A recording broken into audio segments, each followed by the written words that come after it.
let's be serious. If you are vegan, you have got it right. You are more spiritual than everybody. Plants don't feel anything. I'm joking. If you eat meat, you're a strong warrior and you can fuck other people up. You probably have it right. Maybe fucking not. If you are balanced, you've definitely got it right. Why? Because God wants to balance the scales. And so when you have a balanced scale, you are in harmony. And when you're in harmony, you're spiritual. Maybe. I don't know.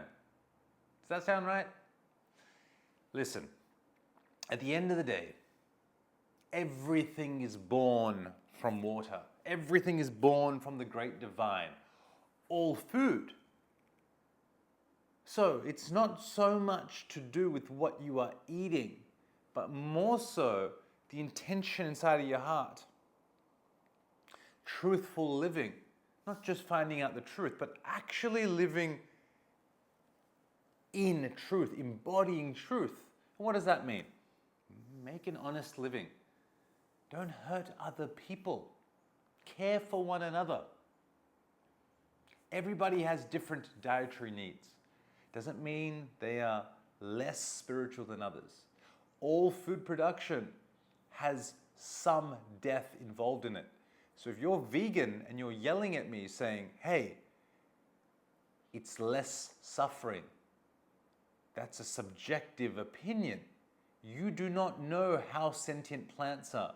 There's infinite studies that show that plants communicate in many different ways than we do. Just because they don't have a central nervous system doesn't mean they don't feel. They know so much. They are so clever. You ask the ayahuasqueros in South America, the ones that deliver plant medicines, the shamans, they will tell you that the plants communicate with them. They are beyond sentient. They are so intelligent. Yet you cut them in half and you eat them and you say, they feel nothing. Is that a subjective belief? Maybe, maybe not. I am here only just to pose interesting conversation.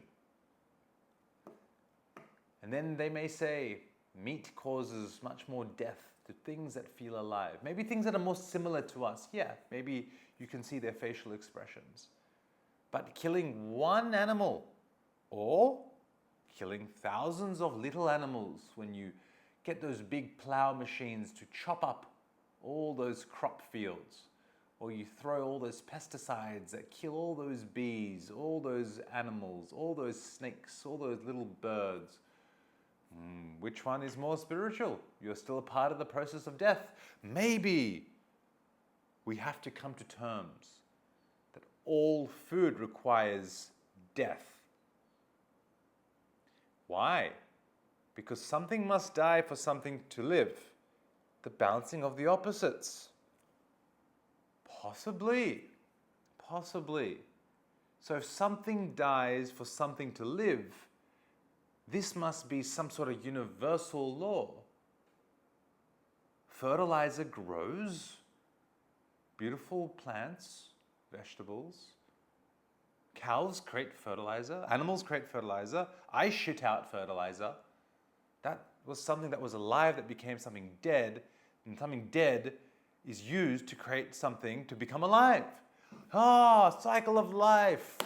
Maybe that there is no right way. Maybe there are all many ways up the mountain. Or should I say into the cave of shadows? Maybe there's many ways. Anyway, interesting thoughts by a man sitting in his hotel room wearing a funny headscarf. Yes.